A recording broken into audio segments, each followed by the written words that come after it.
Welcome, welcome, welcome, folks! Tonight's show, we'll look at myths related to palliative and end-of-life care. And our judges, the wisest of the wise, the savviest of the savvy, we have brought them from across the country. A leading doctor, a renowned nurse, a distinguished social worker, and a famous researcher. Without further ado, bring on the first myth. Myth number 1. Palliative care is only for the last days and weeks of life.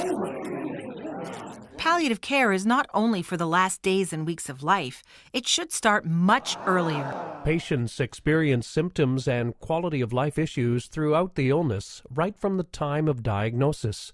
Palliative care should, at the very least, start as soon as the disease is deemed to be progressive and incurable. When done earlier, it is done alongside treatments to control the disease.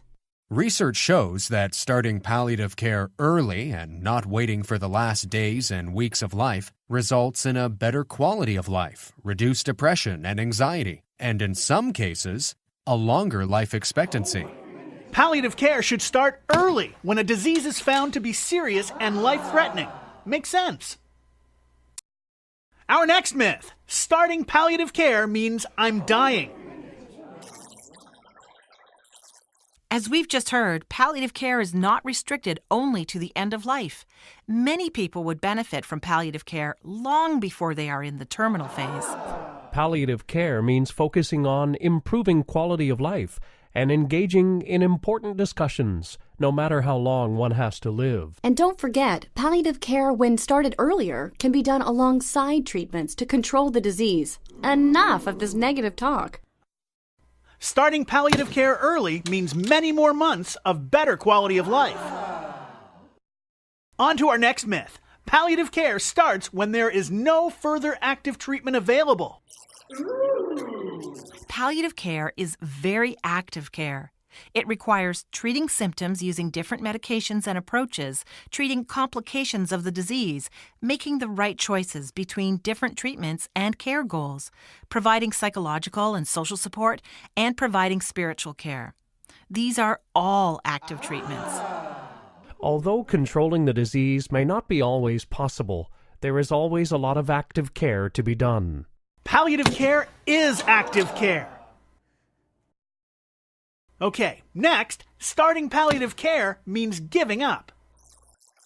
Well, that depends on what you mean by giving up.